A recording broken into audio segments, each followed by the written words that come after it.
Olha, tem pesquisa hoje. Saiu o resultado, mais um resultado, né, dessa rodada da pesquisa Quest dessa semana, Genial Quest, que fala sobre os cenários, as possibilidades de cenários para as eleições de 2026 e que mostra que o presidente Lula ganha de qualquer um dos candidatos aí propostos, inclusive de Jair Bolsonaro. Ou seja, Andresa, aqueles 2 pontos percentuais para mais ou para menos que a gente vinha falando aqui, agora, de fato, a gente tem um número que descola dos outros, que o presidente Lula se descola dos outros candidatos. Temos um número agora razoável.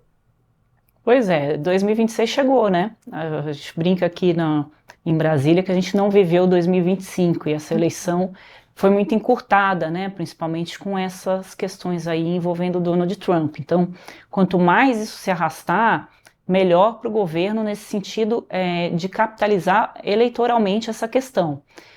O problema é para o país, né? Porque a gente está vendo aí esse tarifaço chegando, né? Batendo aqui na porta e não conseguimos ainda nenhum tipo de medida para parar o Trump e reverter isso. Pelo contrário, os discursos estão escalando e o governo brasileiro está se comportando como se ele tivesse acima, né? Fosse um país maior do que o governo norte-americano. É claro, nisso não embute nada no meu comentário de que devemos nos portar como vira-latas, como traduziu ali a primeira-dama Janja, mas temos que saber o nosso tamanho e as nossas armas, né? É isso que eu estou colocando aqui, para não ter nenhum tipo de interpretação errônea da minha fala. Essa pesquisa vai animar muito ali o governo, né? O Lula já estava praticamente descartado, o PT já estava discutindo uma eleição sem o Lula, né? Colocando o Haddad ali em aquecimento, né? No banco de reservas, o Haddad já estava ali levantando.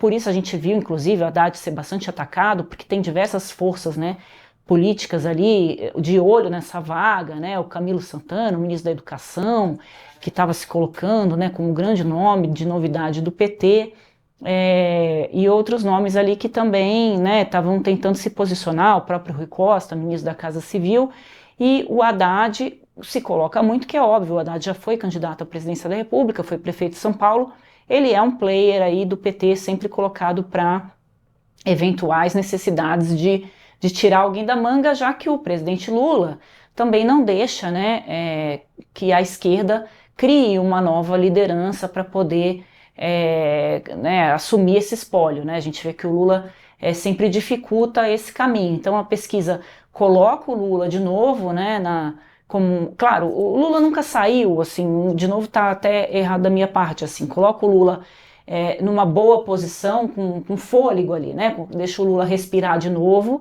Essa agenda de que o Lula poderia não ser candidato, ela sai da sala e o Lula se reafirma como o grande nome da esquerda.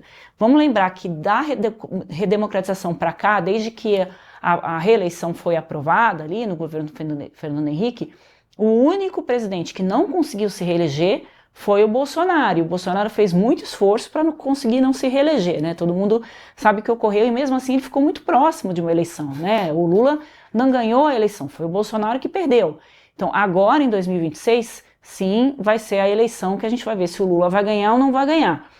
Do outra ponta, o Tarcísio de Freitas, né, se chamuscou muito com essa atitude dele perante essa crise, mas, como disse, né, o Bruno Solé ontem, que a gente entrevistou aqui, tem muita água para rolar ainda até 2026, né, Nilo? Bom, já que tem muita água pra rolar, vamos chamar o Sérgio Denicoli, que é cientista de dados e CEO da Exata, para analisar os resultados da pesquisa Genial Quest que foram divulgados hoje, nesta quinta-feira, mostrando esse cenário para as eleições de 2026.